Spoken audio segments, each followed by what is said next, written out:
Big name superstars not showing up at all. It's time for the Week 4 edition of What the Just Happened. Russell Wilson couldn't find the end zone in Week 4 and scored just 9 fantasy points. What the just happened? That crazy voice guy. It's hard to trust Russell Wilson right now, right? He was outside my top 10 quarterbacks this week for a reason. And for the year, he's just quarterback 20 in fantasy. My biggest concern with him is the lack of rushing. Just 42 rushing yards through 4 games. I mean, last year, he averaged over 36 yards per game on the ground. I mean, per game, he's barely done that all season long. Now, Wilson has traditionally been a slow starter in the past. He just got Doug Baldwin back. That's going to help. But his numbers are looking more like they did in 2016 when he ultimately finished as QB 10 than last season when he finished as QB 1. Given how deep quarterback is this year, a borderline top 10 finish is probably his ceiling. So, honestly, until we see it more, better days are ahead for Russell Wilson, but you might need to hit to the waiver wire and start someone else next week. I don't know how much you can trust him until we see something for him. Who's next, crazy voice guy? Carson didn't play this week, and his replacement, Mike Davis, he was started in only 0.1% of fantasy leagues. What the flying fish just happened? Yeah, this was crazy, right? Carson was somebody who we expected to sort of play. He'd been banged up a little bit, and then he's ruled inactive. You know, it looked like he was going to play. CJ Prosise was doubtful on Friday. He ended up suiting out. Hard to know what Pete Carroll is thinking every week. Weeks 1 through week 3, Rashad Penny got many more snaps and touches than Mike Davis, but then it was Mike Davis who got the majority of the work. Very frustrating, hard to figure out, but right now it does look like Chris Carson is the starter when healthy.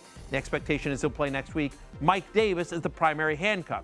If you have Chris Carson on your roster, definitely worth picking up Mike Davis as a handcuff. The only thing we do know for sure, Rashad Penny, not worth rostering anymore in redraft leagues. He's the third string running back on a team that has struggled to run. All right, crazy voice guy, who's next? Drew Brees and Michael Thomas combined for 17.3 fantasy points this week. What the French Quarter just happened? French Quarter, a little bit easy, but I'll accept it. I'm not concerned about the Saints passing game, okay?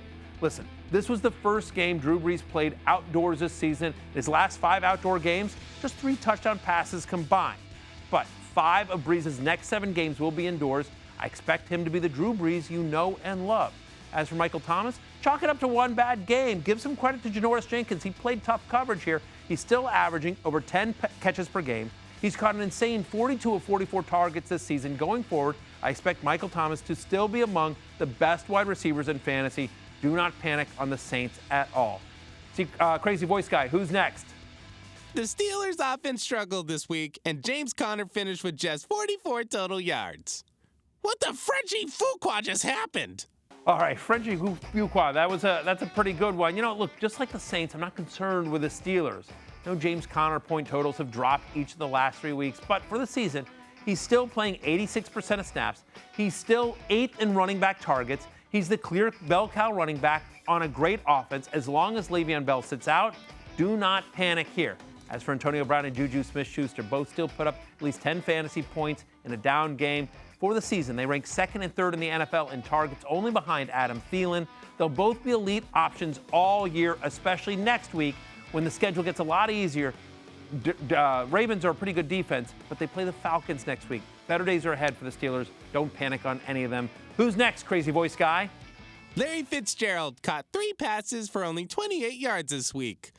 And it's not good. What the Flagstaff just happened? I think you have to be a little concerned with Larry Fitzgerald. It was not a good week for any kind of Fitz magic. Listen, he's a 35-year-old wide receiver who's clearly playing at less than 100%. He's now been held to under 6 fantasy points in 3 straight weeks since suffering that hamstring injury. Until he's healthy, he's hard to start. And while Josh Rosen does look like an upgrade on Sam Bradford, Rosen's average pass attempt was nearly 2.5 yards further downfield. While that does help the Cardinals, might not be great for Larry Fitzgerald's target share. The one bright spot, next week they play the 49ers. That's a pretty good matchup. For me, Fitzgerald, the low-end wide receiver, high-end wide receiver 4 next week until he gets more familiar with Rosen in that offense. Hard to trust as anything more than that until we see it on the field. For all the latest fantasy football news and analysis, you can binge watch all the episodes of the Fantasy Show right now on ESPN+.